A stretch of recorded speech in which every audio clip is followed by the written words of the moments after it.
Yo tengo una cierta memoria de leer a Miguel de Unamuno. Lo leí intensamente con 17, 18 años.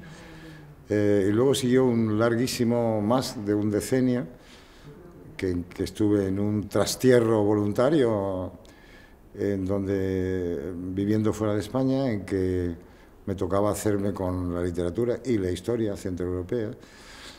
Pero cuando yo volví a España, al poco, bueno, al poco,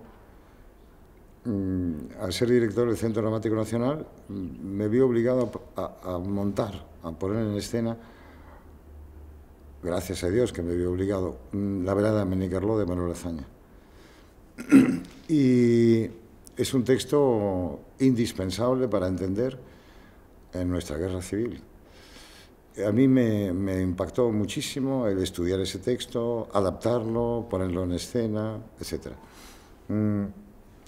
8 años después, durante la velada de Menicarló, se produjo el 23F, la ocupación del Parlamento por el golpe de Estado, el 23F.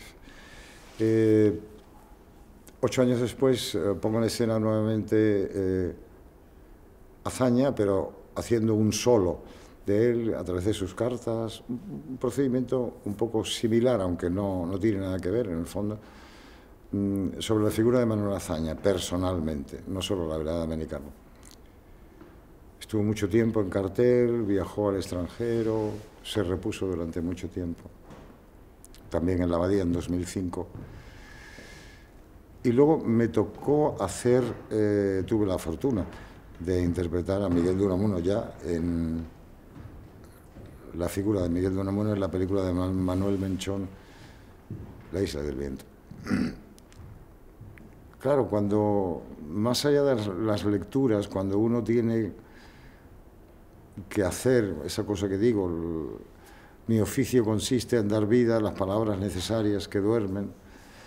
Bueno, poner en boca las palabras de Unamuno, ponerlas en la propia boca, es todo un proceso que de algún modo te cambia, por lo menos a mí me cambia, ¿no?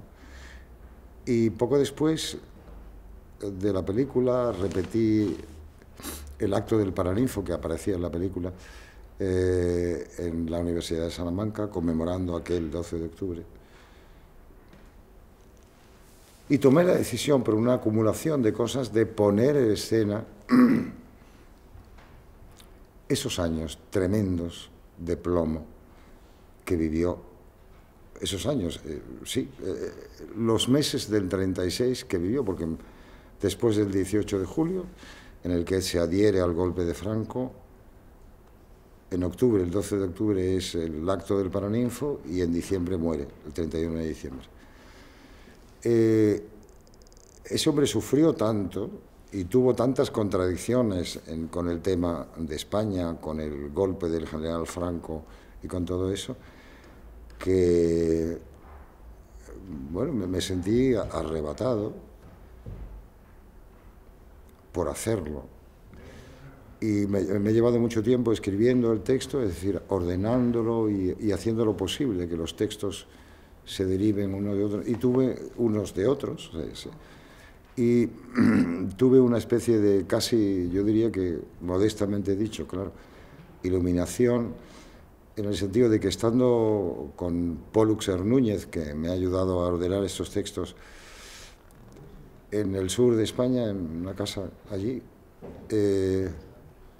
tuve la intuición de que el espectáculo debería ordenarse a partir de un diálogo de un actor, en ese caso yo, que se está preparando para hacer la función sobre Unamuno y se le aparece Unamuno en el espejo y le habla. Esa fue la idea germinal. Pólux Núñez me dijo, pero Unamuno escribió una obra en que esa escena está. Yo no conocía la obra. La obra se llama El Otro. La mandé que me la hicieran accesible y la leí y tuve una sorpresa, porque eso era como una especie de, dicho también con toda modestia, experiencia suprasensible, de cómo es que yo llegué a la misma conclusión. Y entonces ya me sentí muy convencido de que ese era el eje, y ese ha sido el eje de ese espectáculo. Es un diálogo entre un actor, un hombre de teatro en general, que quiere preguntarse por qué ese hombre actuó de ese modo en ese tiempo tremendo del 36, y el propio Miguel de Unamuno que aparece y habla con él y lo rechaza, lo pone en cuestión, le da permiso para continuar y finalmente, convencido de que es un hombre decente en lo que está haciendo como actor, pues le dice: siga usted solo, que ya lleva mis palabras. Hay que tener en cuenta que la Guerra Civil Española, la llamada Guerra Civil, en palabras de don Miguel de Unamuno, guerra incivil, es seguramente el acontecimiento más trágico de la historia española, yo creo que de toda la historia española casi. Y estamos viviendo un momento de enorme cuestionamiento de la convivencia española, una crisis ante la cual creo que es imprescindible rescatar palabras necesarias para el día de hoy, para los españoles, ciudadanos, espectadores, gente normal, como nosotros, como usted y como yo, que pueden sentirse llamados y apelados por lo que él dice, ¿no? Hay palabras extraordinarias, ¿no?, que dice: lo que algunos cuitados han dado en llamar la anti-España no es sino otra cara de la misma España que nos une a todos con nuestras fecundas adversidades mutuas. Es decir, que nuestras diferencias de opinión y nuestras posiciones opuestas pueden unirnos, claro, nos unen si tenemos un propósito común: vivir juntos.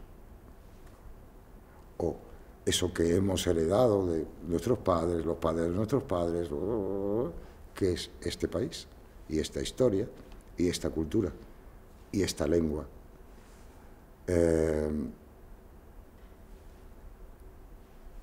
Yo creo que hay muchas personas que se sentirán concernidas y apeladas por la apelación de Unamuno, ¿no? Y él es un hombre que se siente ofendido, por ejemplo, con la ofensa personal, que entonces él sintió como una ofensa personal el que se atacara a vascos y catalanes. Como yo me sentiría también ofendido si se les atacara de ese modo, llamándoles cánceres en el cuerpo sano del país o la anti-España. Y esto es un poco la historia. La historia, yo como director de la Abadía o como actor, pues podía haber hecho El Rey Lear, que no lo he hecho, o Ricardo III, que tampoco lo he hecho, o una obra de teatro, pero me parecía que